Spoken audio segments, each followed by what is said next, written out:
क्या मौजूदा जो पॉलिटिशियंस हैं वो अपने कद काठ इतने बड़े हैं उनके कि पाकिस्तान को इस मुश्किल से निकालने के लिए एक मेज़ पे बैठे होंगे तो क्यों? देखें जी, देरपा जमहूरियत ड्यूरेबल डेमोक्रेसी जो है मेरे नज़दीक वाहिद सोल्यूशन है, क्योंकि हमें इस्तेकाम चाहिए, हमको अमन चाहिए, और हमें फिर तीसरी लेवल नंबर पर मुआशी तरक्की। पहले दो होंगे तो मुआशी तरक्की होगी।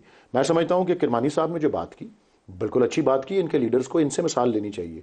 इन्होंने कहा जी 9 मई में जो लोग मुलविस हैं उनको अलहदा कर दें और बाकियों को इलेक्शन लड़ने दें। तो भाई 8-10 अथॉरिटीज़ कह रही हैं कि 8-10 हज़ार 12,000 लोग हैं जो 9 मई में मुलविस थे, उनमें से इतने पकड़े गए हैं, इतने अभी भी पकड़ने हैं।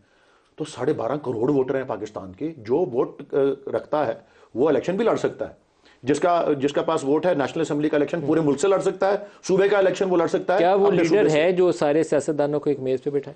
ये किसको करना चाहिए? नहीं, अब ये नवाबजादा नसरुल्लाह साहब अपने वक्त के तो थे लीडर, लेकिन मैं आपके प्रोग्राम के तवज्जुद से पहले भी कह चुका हूं कि मियां नवाज शरीफ जो है, ये वक्त वो है जब वो स्टैंड लें, वो कहें। आपने पूछा था सवाल इसी तरीके का मुझे अपने, जब मैं लास्ट टाइम आपके शो में आया था। आपके ख्याल में नवाज शरीफ को ये काम करना चाहिए? मेरे ख्याल में उनको करना चाहिए। इमरान को दावत देनी चाहिए? मेरे ख्याल में उनको ये, इमरान खान साहब को दावत दें या ना दें, उनको ये स्टैंड लेना चाहिए कि जी ये अमल जमहूरी जो है वो जमहूरी तरीके ही से होना चाहिए, लेवल प्लेइंग फील्ड। भाई इनके लोग प्रेस कॉन्फ्रेंस से कर रहे हैं, मेरी यार सुन लें, इनके लोग प्रेस कॉन्फ्रेंस से कर रहे हैं कि पीटीआई को बल्ले का निशान ना मिले। ये इतने खौफजदा हैं।